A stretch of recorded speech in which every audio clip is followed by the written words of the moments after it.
Praise the Lord. आप सबको जय मसीह की। एक नया संदेश लेकर मैं आपके सम्मुख उपस्थित हूँ और ये संदेश है प्रभु परमेश्वर की आवाज़ के विषय में। सवाल है कि परमेश्वर 2 बार क्यों बोलता है। तो बने रहिएगा मेरे साथ। मैं आपका दोस्त पास्टर राज महसी आपके सम्मुख उपस्थित हूँ इस नए संदेश के साथ। एक छोटी सी प्रार्थना करके इस वचन को शुरू करेंगे। जीवित और महान दयालु पिता परमेश्वर, मैं तेरा धन्यवाद देता हूँ, तेरा शुक्र, तेरी तारीफ, तेरी बड़ाई करता हूँ प्रभु, क्योंकि तू इसी योग्य है। आज के वचन को शेयर करने मेरी मदद सहायता कर। मेरे होठों को, मेरे दिलो दिमाग को छूकर ब्लेस कर। मेरी आत्मा, मेरा शरीर तेरे ही कब्जे में रहे, ताकि बोलने वाला मनुष्य नहीं बल्कि तेरा आत्मा हो। यीशु के नाम से मांगते हैं, आमीन। Praise the Lord. तो एक वचन है अय्यूब की पुस्तक है। अय्यूब की पुस्तक भजन संहिता से जो जस्ट पहले है, और उसका 33 अध्याय और उसका 14 पद। यहां पर इस प्रकार से लिखा है, क्योंकि ईश्वर तो एक क्या वरन 2 बार बोलता है, परंतु लोग उस पर चित्त नहीं लगाते। ये मन नहीं लगाते परमेश्वर की बातों पर। परमेश्वर 1 बार नहीं बल्कि 2 बार बोलता है। सवाल यही है कि परमेश्वर 2 बार क्यों बोलता है। ऐसी क्या जरूरत पड़ गई परमेश्वर को कि उसे 2 बार बोलना पड़े। ये बहुत महत्वपूर्ण बात है। इस बात के ऊपर आज हम बातचीत करेंगे। तो छोटा सा वीडियो है, पूरा वीडियो देखिएगा और बात को समझिएगा, ठीक है। मैं अच्छी तरह से आपको समझाना चाहता हूँ, क्योंकि यहाँ पर एक बात है जो बहुत विचलित करती है हमको, और ये सवाल बनता है, बहुत बड़ा सवाल बन जाता है कि परमेश्वर 2 बार क्यों बोलता है। क्या जरूरत पड़ गई परमेश्वर को। वो तो 1 बार में भी अपनी बात को समझा सकता है, लेकिन क्यों ऐसा है। यहाँ लिखा है कि क्योंकि ईश्वर तो एक क्या वरन 2 बार बोलता है, परंतु लोग उस पर चित्त नहीं लगाते। मैं थोड़ा सा आपको और खोल कर समझाना चाहता हूँ। हम सबसे पहले देखेंगे रोमियो 10 अध्याय के 17 पद में क्या लिखा है। वहाँ लिखा है कि विश्वास सुनने से और सुनना मसीह के वचन से, किसी और पुस्तक से, किसी और नॉवल से या किसी और कहानी किस्सों से नहीं।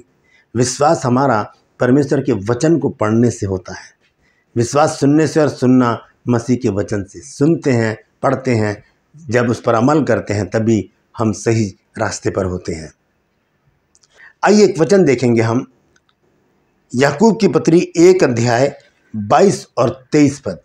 यहाँ पर इस प्रकार से लिखा है, परंतु वचन पर चलने वाले बनो और केवल सुनने वाले ही नहीं जो अपने आप को धोखा देते हैं। 22 पद में लिखा है कि वचन पर चलने वाले बने, उस पर अमल करने वाले बने। जैसा वचन कह रहा है वैसा ही हम करने वाले बने। हम ऐसा करते नहीं हैं, इसीलिए परमेश्वर को 2 बार बोलना पड़ता है। 2 बार बोलना पड़ता है। हम देखते हैं इब्रानियों की पत्री में 1 अध्याय और उसका 1 और 2 पद। यहाँ लिखा है, पूर्व युग में परमेश्वर ने बाप दादों से थोड़ा थोड़ा करके और भांति भांति से भविष्यवक्ताओं के द्वारा बातें की। पूर्व काल में जो पुरानी बातें हो रही हैं, यहाँ पर बता रहा है परमेश्वर का वचन कि पूर्व युग में परमेश्वर ने बाप दादों से थोड़ा थोड़ा करके और भांति भांति से भविष्यवक्ताओं के द्वारा बात करके इन दिनों में के अंत में उसने पुत्र के द्वारा बातें की, जिससे उसने सारी वस्तुओं का वारिस ठहराया और उसी के द्वारा उसने सारी सृष्टि की रचना की। पुत्र के द्वारा। पुत्र कौन है। वचन में लिखा है यूहन्ना 1 अध्याय के 1 पद में, आदि में वचन था, वचन परमेश्वर के साथ था, वचन खुद परमेश्वर था, स्वयं परमेश्वर था। कौन। प्रभु यीशु मसीह। तो वचन के द्वारा परमेश्वर अंत के दिनों में हमसे बातचीत करता है, लेकिन हम उसे इग्नोर करते हैं। मान लीजिए कि आप घर में कोई काम कर रहे हैं और टीवी चल रहा है, और टीवी पर बहुत सारे मैसेजेस हैं। आजकल यूट्यूब पर बहुत सारे प्रभु के दास दासियाँ जो हैं वो परमेश्वर का वचन प्रचार करते हैं। बहुत सारे चैनल्स हैं, गॉड चैनल है और बहुत सारे हिंदी चैनल भी हैं जो पूरा दिन 24 घंटे परमेश्वर के वचन, उसकी आराधना देते रहते हैं। यीशुआ चैनल है। तो ये जो चैनल हैं ये क्या करते हैं, सारा दिन परमेश्वर के वचन, परमेश्वर के आराधना के गीत सुनाते रहते हैं। तो मान लीजिए कि आप घर में हैं और आपने टीवी ऑन किया और उसमें एक संदेश आ रहा है। आप उसे सुनते सुनते क्या कर रहे हैं, खड़े हुए पानी पीने चले गए, घर में कुछ और काम करने लगे। आपको पता है कि आपको कहीं जाना है, आपने क्या किया, जल्दी से अपने कपड़े वगैरह प्रेस किए, तैयारी करने लगे। वचन वहाँ पर चल रहा है, परमेश्वर चाहता है कि उस वचन को आप सुने। लेकिन आप इग्नोर कर रहे हैं। आप अपने घर के कामों में लगे हुए हैं। गृहिणियाँ भी ऐसा करती हैं, यूट्यूब पर फ़ोन पर मैसेज लगा लेती हैं, फिर अपने काम धंधे करती रहती हैं। इतने में किसी की कॉल आ जाती है तो कॉल पर बात करते हैं और वो मैसेज चलता रहता है। परमेश्वर इन बातों से नाराज़ होता है। परमेश्वर का वचन हल्का नहीं है। परमेश्वर के वचन को हल्की बात ना जाने, परमेश्वर के वचन का आदर करें। जब हम सुन रहे हैं तो एकाग्र होकर सुने। आइए देखेंगे सबोपदेशक की पुस्तक और उसका 5 अध्याय पहले आयत से मैं पढ़ूंगा। यहाँ पर इस प्रकार से लिखा है, 5 अध्याय पहले पद से यहाँ लिखा है, जब तू परमेश्वर के भवन में जाए तब सावधानी से चलना, सुनने के लिए समीप जाना मूर्खों के बलिदान चढ़ाने से अच्छा है, क्योंकि वे नहीं जानते कि बुरा करते हैं। सावधानी से परमेश्वर के वचन को सुनना है। ऐसे ही क्या करते हैं हम लोग चर्च में जब होते हैं, क्या होता है कि प्रभु के दास जो हैं वो बड़ी गंभीरता से परमेश्वर के वचन को प्रचार कर रहे हैं, क्योंकि जो भी वचन परमेश्वर देता है वही प्रचार किया जाता है। और वहाँ से प्रचार चल रहा है, लेकिन लोगों की प्रवृत्ति है, करते क्या हैं कि वो इधर देख रहे हैं, बच्चे घूम रहे हैं, भाग रहे हैं, क्योंकि बच्चे तो टिकते नहीं, वो भागते फिरते। ये माँ बाप की गलती है।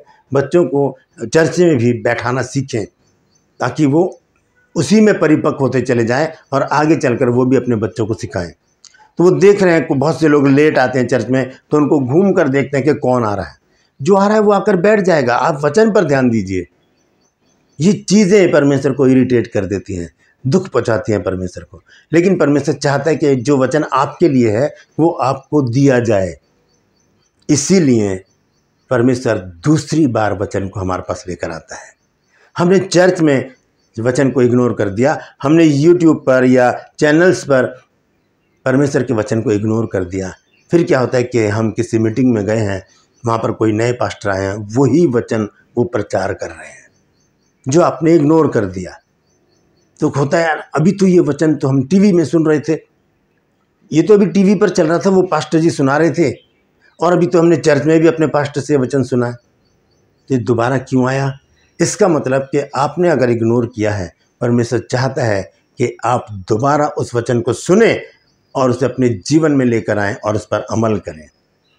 क्योंकि हमने पढ़ा है याकूब 1 अध्याय के 22 पद में कि वचन को सुनने वाले नहीं बल्कि उस पर चलने वाले बने, उस पर अमल करने वाले बने।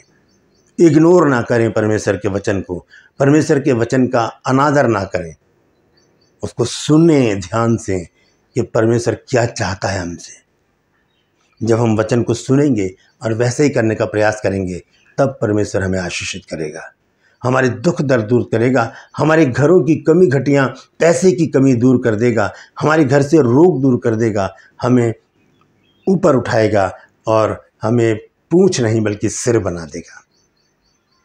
गलती हमसे यही होती है कि हम परमेश्वर के वचन को इग्नोर कर देते हैं। इसलिए अय्यूब ने लिखा है अपनी पुस्तक में कि परमेश्वर ने, ईश्वर एक बार नहीं बल्कि 2 बार बोलता है और मनुष्य उस पर चित्त नहीं लगाते। हमें उस पर चित्त लगाना होगा, गंभीरता से लेना होगा। अगर हम चर्च में आए हैं तो हम वचन सुनने आए हैं, ना कि इधर उधर देखने आए हैं। जो आ रहा है वो आकर बैठेगा। बच्चे तो शरारत करते हैं, वो करके बैठ जाएंगे थोड़ी देर बाद, लेकिन आप अपने वचन पर ध्यान दीजिए। बहुत से लोग क्या करते हैं कि बाइबल होती है उनके पास और वचन चल रहा है, लेकिन वो बाइबल के पन्ने पलट रहे होते हैं। बहुत से लोगों के पास मोबाइल होता है और मोबाइल में क्या करते हैं, वो चैटिंग कर रहे होते हैं। ये परमेश्वर के वचन का अनादर है। जब आप वचन सुनने आए तो वचन को सुनिए, नहीं तो परमेश्वर दूसरी बार आपको वचन सुनाएगा, तीसरी बार सुनाएगा, बार बार सुनाएगा, जब तक आपके चित्त में वो वचन चला नहीं जाएगा। क्योंकि परमेश्वर हमें बदलना चाहता है और परमेश्वर का वचन ही है जो हमें बदलता है। और अगर हम वचन को इग्नोर करेंगे तब एक बहुत बड़ी घटना हमारे साथ होगी। आइए देखेंगे, फिर उसके बाद मैं समाप्त करूंगा। यूहन्ना की पत्री 12 अध्याय और उसका 47 पद। यहाँ लिखा है, यदि कोई मेरी बातें सुनकर ना माने तो मैं उसे दोषी नहीं ठहराता, क्योंकि मैं जगत को दोषी ठहराने नहीं परंतु जगत का उद्धार करने के लिए आया हूँ। और आगे लिखा है, जो मुझे तुच्छ जानता है और मेरी बातें ग्रहण नहीं करता, यानी कि वचन को जो तुच्छ जानता है और मेरी बातें ग्रहण नहीं करता, उसको दोषी ठहराने वाला तो एक है, अर्थात जो वचन मैंने कहा है वही पिछले दिनों में उसे दोषी ठहराएगा। न्याय के समय हम दोषी ठहर जाएंगे, क्योंकि न्याय के समय में कहा जाएगा कि तुमने इस वचन का आदर क्यों नहीं किया, इस वचन के अनुसार अपने को क्यों नहीं बनाया। कहेंगे हमने तो सुना नहीं, क्योंकि इग्नोर कर दिया। परमेश्वर एक नहीं 2 बार बता रहा, फिर भी इग्नोर कर दिया, तब वो वचन हमें दोषी ठहराएगा, वो दोषी ठहराएगा। तो इसीलिए हमें बहुत ही सावधान रहने की ज़रूरत है। परमेश्वर के वचन को सुनते समय, जब हम चर्च में हों, चाहे हम यूट्यूब पर देख रहे हों, चाहे हम चैनल्स पर परमेश्वर के वचन को सुन रहे हों, तो हम सिर्फ वो ही सुने, हमारा ध्यान इधर उधर ना भटके, क्योंकि परमेश्वर हमें कुछ खास बात बताना चाहता है जो हो सकता है कि हमारे जीवन को बदल दे। Praise the Lord. दाऊद ने एक वचन कहा, उसको पढ़कर मैं समाप्त करूँगा। भजन संहिता 62 अध्याय और उसका 11वां वचन। यहाँ लिखा है, दाऊद ने एक वचन कहा है, उसे पढ़कर मैं समाप्त करूँगा। भजन संहिता 62 अध्याय और उसका 11वां पद। यहाँ लिखा है, परमेश्वर ने एक बार कहा और 2 बार मैंने यह सुना है कि सामर्थ परमेश्वर का है। एक बार कहा और 2 बार सुन लिया। हालेलुया, 2 बार सुन लिया। हमें ऐसे ही करना है, हमें बार बार परमेश्वर के वचन को सुनना है। अगर एक वचन हम सुन चुके हैं पहले, हम दोबारा उसमें से सुने, हो सकता है कि हमसे कोई चीज़ मिस हो गई हो, इसीलिए उसे इग्नोर ना करें। ये ना कहें कि अरे ये तो सुना हुआ है, नहीं, दोबारा सुने और जांचें परखें कि क्या चीज़ मुझसे रह गई थी जो परमेश्वर ने दोबारा ये वचन मुझे दिया है। इसीलिए वचन में लिखा है, अय्यूब 33 के 14 पद में, ईश्वर एक बार नहीं वरन 2 बार बोलता है। क्यों बोलता है, आप समझ गए हैं। परमेश्वर इन वचनों के द्वारा हम सबको आशीष दे। यदि आज आपने कुछ नई बात सीखी है तो कमेंट सेक्शन में आकर मुझे ज़रूर बताइए, मेरी हौसला अफजाई कीजिए और इस वचन को शेयर कीजिए ताकि और भी लोग इन बातों को जान सकें। Praise the Lord. यदि अभी तक आपने मेरे इस चैनल को सब्सक्राइब नहीं किया है तो अभी सब्सक्राइब कर लीजिए, बेल आइकन को दबाइए ताकि नोटिफिकेशन आपके पास पहुंचे और नया वीडियो बिना व्यवधान के आपके पास पहुंच जाए। मेरे वीडियोस को लाइक कीजिए, शेयर कीजिए और कमेंट सेक्शन में आकर मुझसे ज़रूर बातचीत कीजिए और मुझे बताइए कि आपको मेरा प्रयास कैसा लग रहा है। Praise the Lord. आज के लिए बस इतना ही, फिर मिलूंगा एक नए संदेश के साथ, एक नया वीडियो लेकर। तब तक के लिए मुझे इजाज़त दीजिए, लेकिन अपना ख्याल रखिए।